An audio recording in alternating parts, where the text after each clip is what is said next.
Question number 10। Question में यहाँ पर बेसिकली एक गैल्वेनोमीटर के थ्रू अपन एमीटर डिजाइन कर रहे हैं। तो पूछा हुआ है कि उस एमीटर को बनाने के लिए कितना शंट रेजिस्टेंस हमें ऐड करना पड़ेगा। क्या क्या इन्फॉर्मेशन है देखो।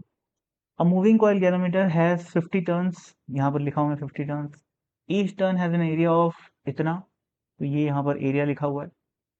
The magnetic field produced by the magnet inside the galvanometer is 0.02 Tesla. तो ये मैग्नेटिक फील्ड, यहाँ सब कुछ ऐसा यूनिट में है तो मैं यूनिट्स नहीं लिखा हूँ, ठीक है। The torsional constant of the suspension wire is 10 का पावर -4, ऐसा यूनिट। तो टॉर्शनल कांस्टेंट को अपन C से रिप्रेजेंट करते हैं, तो C is equal to 10 का power -4। When a current flows through the galvanometer, a full scale deflection occurs as the coil rotates by 0.2 radian। तो यहाँ मैंने लिख दिया है when the current flows, full scale deflection theta is when is theta is equal to 0.2 radian, ठीक है। अब full scale deflection कब होता है? जब गैल्वेनोमीटर में मैक्सिमम करंट, जो भी मैक्सिमम करंट उसकी कैपेसिटी है गैल्वेनोमीटर की, उतना यदि करंट बहे तो galvanometer full scale deflection show करता है, और वो फुल स्केल डिफ्लेक्शन 0.2 रेडियन अपने को दिया हुआ है। आगे, the resistance of the coil of the galvanometer is 50 ओम। तो गैल्वेनोमीटर का रेजिस्टेंस को अपन जी से रिप्रेजेंट करते हैं जनरली, तो जी इज इक्वल टू 50 आ गया। This galvanometer is to be converted into ammeter capable of measuring current in the range of 0 से लेकर 1 एम्पियर। तो हमें एमीटर बनाना है जिसकी रेंज 0 से लेकर 1 एम्पियर होनी चाहिए। For this purpose a shunt resistance is to be added in parallel to the galvanometer. ऐसे ही बनता है गैल्वेनोमीटर, सॉरी एमीटर। एक गैल्वेनोमीटर में अपन लोग पैरेलल में एक छोटा सा शंट ऐड करते हैं, तो इस शंट की हमें वैल्यू बतानी है इन ओम्स। तो ये सब बेसिकली गिवन लिखा हुआ है ना, ये सब क्वेश्चन में लिखा हुआ है, पर मैं समझाने के लिए इसको अलग से कलेक्ट कर दिया हूँ एक साथ। अभी आगे बढ़ते हैं। अभी देखो भाई, हमें क्या पता है कि गैल्वेनोमीटर में एक तो मैग्नेटिक फोर्स की वजह से गैल्वेनोमीटर के अंदर जो कॉइल होती है उस पर टॉर्क लगता है, ठीक है। तो अपन उसको बोल सकते हैं torque due to magnetic force, और उस टॉर्क की वैल्यू होती है N A I into B, ठीक है। और जो रस्सी है, रस्सी में ट्विस्ट आएगा, तो रस्सी क्या लगाएगी, एक रिस्टोरिंग टॉर्क लगाएगी जिसकी वैल्यू सी इंटू थीटा होती है, जहां पर सी होता है टॉर्शनल कांस्टेंट, थीटा होता है एंगल रोटेटेड। तो अभी क्या होएगा, अभी ऐसे सोचो कि मैक्सिमम डिफ्लेक्शन कितना है, थीटा है, ठीक है। तो मैक्सिमम टॉर्क कितना लग रहा है, सी इंटू थीटा लग रहा है, ये रिस्टोरिंग टॉर्क है। और मैग्नेटिक फोर्स की वजह से टॉर्क लग रहा है इतना, तो इक्विलिब्रियम होगा मैक्सिमम डिफ्लेक्शन के समय, ठीक है। तो अपन क्या लिखेंगे, इन दोनों टॉर्क की वैल्यू बराबर हो जाएगी, ठीक है। तो क्या आएगा, N A I G into B is equal to C into theta, ठीक है। इसमें वैल्यूज रख दो यार, जैसे एन की वैल्यू अपने को 50 दे रखी है, नंबर ऑफ टर्न्स। एरिया की वैल्यू दे रखी है 2 इंटू 10 का पावर -4, सब कुछ ऊपर गिवन में लिखा हुआ है, कोई टेंशन वाली बात नहीं। आईजी की वैल्यू अपने को पता है क्या, नहीं पता, आईजी की वैल्यू नहीं पता। मैग्नेटिक फील्ड की वैल्यू दे रखी है 0.02 टेस्ला, और टॉर्शनल कांस्टेंट की वैल्यू दे रखी है ऐसा यूनिट में 10 का पावर -4, और थीटा यानी कि मैक्सिमम जो रेडियन में एंगल है वो अपने को दे रखा है 0.2। इन सबको सॉल्व करोगे तो बहुत ही सिंपल सी कैलकुलेशन है, आईजी की वैल्यू 0.1 एम्पियर आ जाएगी।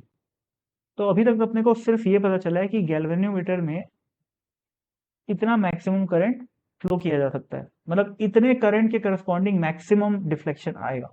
अब उसी गैल्वेनोमीटर से हमें क्या बनाना है, एमीटर बनाना है।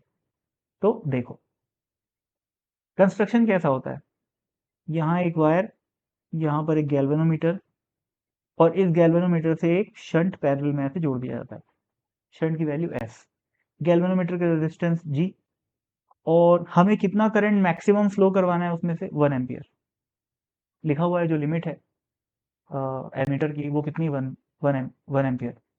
और गैल्वेनोमीटर में कितना बह सकता है, 0.1, यानी कि आईजी की वैल्यू हमें दे रखी है 0.1। तो अब देखो 1 एम्पियर यहाँ से आया, उसमें से पॉइंट यहाँ गया, तो यहाँ कितना बचेगा, 0.9, तो यहाँ आ गया 0.9 एम्पियर का करंट, ठीक है। अभी अब ये तो कंस्ट्रक्शन हो गया किसका, एमिटर का। ये जो पूरा दिख रहा है इसको अपन एमिटर बोलते हैं। अब होगा ये कि मेरे को एस की वैल्यू निकालनी है, ये अननोन है। तो भाई मैं ऐसे जाऊं या फिर मैं ऐसे जाऊं, दोनों रास्तों से जो चेंज इन पोटेंशियल आना चाहिए वो सेम आना चाहिए, या फिर पोटेंशियल का जो ड्रॉप है वो सेम आना चाहिए। ठीक है, तो अभी देखो यहाँ पर अगर मैं जाऊंगा तो पॉइंट वन का क्या है, करंट, और जी है रेजिस्टेंस जिसकी वैल्यू 50 दे रखी है।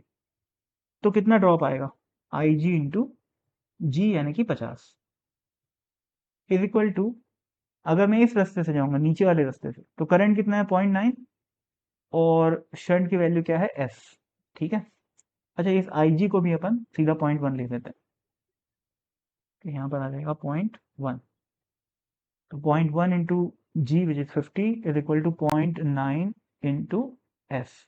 इसको सॉल्व करोगे तो एस की वैल्यू आ जाती है 5.55 ओम। ये बहुत ही सिंपल सी कैलकुलेशन है।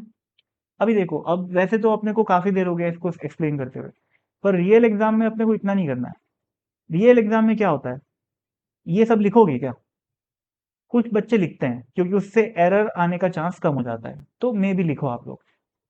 ठीक है, और ये सब लिखोगे क्या, नहीं लिखोगे ये सब, बिल्कुल नहीं, ये सब मन की बातें, केवल ये लिखना है। ठीक है, और ये वैल्यूज पुट करके सबसे पहले स्टेप में आईजी की वैल्यू निकालो।